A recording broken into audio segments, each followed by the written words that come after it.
Election धांधली case Tehreek Insaf ने धांधली के हवाले से इजाफी दस्तावेजात सुप्रीम कोर्ट में जमा करा दिए। इजाफी दस्तावेजात में अखबारी तराशे, सुप्रीम कोर्ट का अक्टूबर 2016 का फैसला शामिल। तहरीक इंसाफ ने इलेक्शन 2024 धांधली में इजाफी दस्तावेजात जमा कराने की इस्तदा की थी। अदालत ने दस्तावेजात जमा करवाने के लिए कार्रवाई को मुलतवी कर दिया था। 10 अरब रुपए हर जाने का दावा। वज़ीर आज़म शहबाज शरीफ वीडियो लिंक के जरिए अदालत में पेश। हल्फ दिया, जो कहूंगा सच कहूंगा, गलत बयानी नहीं करूंगा। वकील ने पूछा कि क्या ये दुरुस्त है कि बानी पीटीआई ने आप पर 10 मिलियन का इल्जाम आमने सामने नहीं लगाया। शहबाज शरीफ ने कहा कि ये बेहुदा इल्जाम बार बार टीवी पर दोहराया गया। जब बानी पीटीआई ने इल्जाम लगाया उस वक्त मेरा छोटा भाई दुनिया से जा चुका था। इस वक्त हम 2 भाई थे तो बानी पीटीआई का वाज़ेह इशारा तो मेरी तरफ था। अदालत ने केस की समाअत 25 अप्रैल तक मुलतवी कर दी। जिरा के दौरान बिजली भी बंद हुई।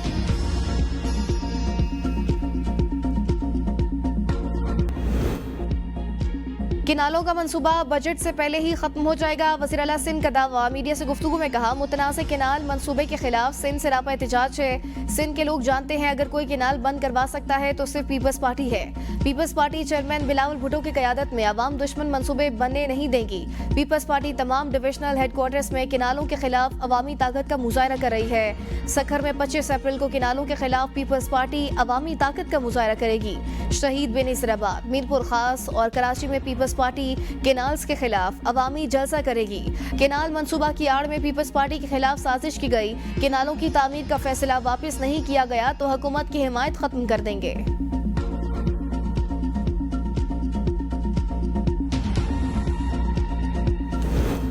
कश्मोर और सखर में 6 मुतनाज़ केनाल्स के खिलाफ वकला बरादरी का धरना दूसरे रोज भी जारी। सिंध और पंजाब के दरमियान ट्रैफिक मुकम्मल मुअत्तल। ट्रांसपोर्टर्स और मुसाफिरों को शदीद मुश्किलात। सखर कनकोट में भी एहतजाजी मुजाहरे। सिंध बार काउंसिल, कराची बार समेत वकला तंजीमों के एहतजाज की कॉल पर सिंध हाई कोर्ट और सिटी कोर्ट में अदालती कार्रवाइयाँ मुअत्तल। वकला पेश नहीं हुए।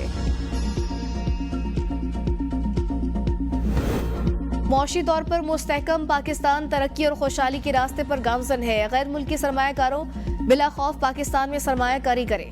वज़ीर आज़म का हेल्थ, इंजीनियरिंग एंड मिनरल से खिताब। कहा, जदीद टेक्नोलॉजी से मौशी बेहतरी और रोजगार के ज्यादा मौके हासिल हो सकते हैं। पाकिस्तान में महंगाई 38% से कम होकर 1.5% पर आ गई है। पॉलिसी रेट 22.5% से कम होकर 12% पर आ गया है। पाकिस्तान में इंफॉर्मेशन टेक्नोलॉजी और मसनूई जहानत के मैदान में बेपनाह टैलेंट है। हमारे नौजवान ज़हीन, काबिल और बेपनाह सलाहियतों के मालिक हैं। पाकिस्तानी नौजवान खुद को जदीद तकनीक और पेशेवराना तरबियत से आरास्ता कर रहे हैं। बलूचिस्तान और खैबर पख्तूनख्वा समेत अल्लाह ताला ने पाकिस्तान को कुदरती वसाइल से नवाजा है। कानकनी और मादनियात के शुबे में मुश्तरका मंसूबे शुरू करने का बेहतरीन मौका है। हमें जिद्दत, तहकीक और तरक्की की तरफ जाना है।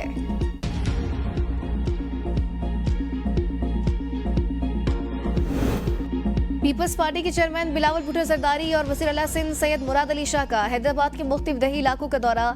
सिंध हुकूमत की जानिब से सैलाब मुतासिरीन के लिए तामीर किए गए घरों का मुआयना किया। बिलावल भुट्टो जरदारी ने घरों के मालिकाना हकूक की असनाद भी खवातीन में तकसीम की। मकामी लोगों से मुलाकात में अवाम के मसाइल सुने और हुकूमत की जानिब से फराहम की जाने वाली सहूलियात का जायजा लिया।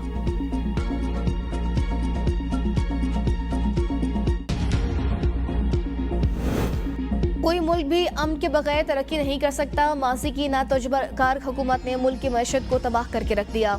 किसी भी पॉलिसी को कामयाबी के लिए 10 साल का तसलसल चाहिए। हमने जो जंगें लड़ी वो गैरों की थी। वज़ीर दिफा ख्वाजा आसिफ का सियालकोट में तकरीब से खिताब। कहा, जिन ममालिक ने तरक्की की इस हुकूमत को 10-10 साल का तसलसल मिला। भारत उन पॉलिसियों पर अमल करके हमसे आगे निकल चुका।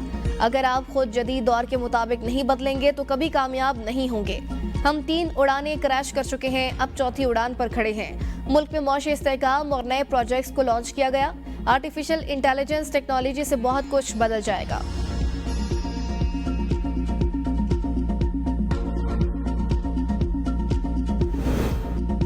जो कहते हैं डील हो रही है उनकी अकल चली गई है। बानी पीटीआई सिर्फ जमहूरियत और आइन की हुक्मरानी के लिए बात करेगा।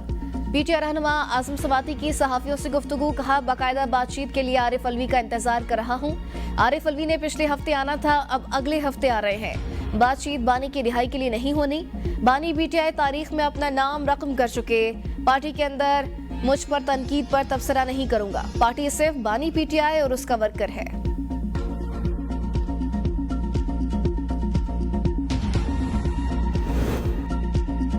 पाकिस्तान में सरमायाकारी करने वाले हमारे सर का ताज, गैर मुल्की सरमायाकारी पर हमला किसी सूरत काबिल कबूल नहीं। आलमी फूड चेन पर हमला काबिल मजम्मत, हमला करने वालों से कोई रियायत नहीं बरती जाएगी। वज़ीर मुमलिकत तलाल चौधरी की न्यूज़ कॉन्फ्रेंस, कहा तमाम सियासी और मजहबी जमातों ने ऐसे वाक़यात से इज़हार लाताल्लुकी किया। कारोबारी अफराद के जानो माल का तहफ़्फ़ुज़ रियासत का फ़र्ज़ है, रियासत अपने फ़र्ज़ से गाफिल नहीं।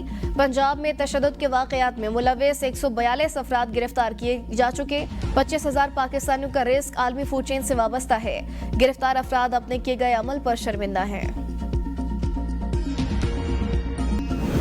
देर आए दुरुस्त आए, खैबर पख्तूनख्वा हुकूमत का अफगानिस्तान के साथ बातचीत के अमल के आगाज का खैर मकदम। मुशरिक इत्तलात खैबर पख्तूनख्वा बैरिस्टर सैफ का कहना है, अगरचे ये फैसला देर से किया गया लेकिन खुशाइंद है। खैबर पख्तूनख्वा हुकूमत कई बार विफाक से मुतालिबा कर चुकी थी कि अफगानिस्तान के साथ मुज़ाकरात का सिलसिला शुरू किया जाए ताकि दहशतगर्दी के खात्मे और खित्ते में अमन के लिए मौसर इक़दाम किए जा सकें। खैबर पख्तूनख्वा इस वक्त दहशतगर्दी के खिलाफ फ्रंट लाइन पर है। इस असास अमल में सूबे को नजरअंदाज करना गैर संजीदगी का मुजाहरा है। तमाम स्टेक होल्डर्स को एतमाद में लिए बगैर बातचीत का अमल सूदमंद साबित नहीं हो सकता। वफाकी हुकूमत अब संजीदा रवैया अपनाते हुए जामे हिकमत अमली अख्तियार करे।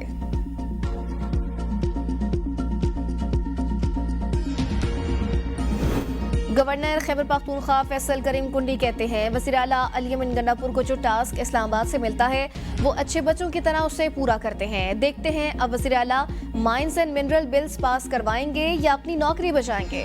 पेशावर में मीडिया से गुफ्तगू करते हुए कहा कि सूबे के तमाम इदारे वुज़रा करप्शन में मुलव्विस हैं। अगर कोई इदारा खामोश है तो वो नैब है। तहरीक-ए-इंसाफ NRO के लिए लोगों के पांव पड़ रही है। सूबे में करप्शन हो रही है। PTI के लोग एक दूसरे पर करप्शन के इल्जामात लगा रहे हैं।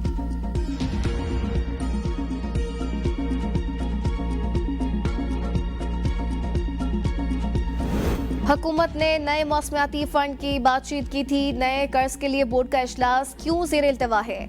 मुशीर खजाना खैबर पख्तूनख्वा मुसम्मिल असलम का वफाकी हुकूमत से अहम सवाल, कहा हुकूमत दो कर्जों को एक साथ क्यों डील कर रही है? ताखीर की वजूहात क्या हैं? क्या पेट्रोल की कीमतों में रिलीफ ना देना IMF के रेवेन्यू शॉर्टफॉल से मुंसलिक है?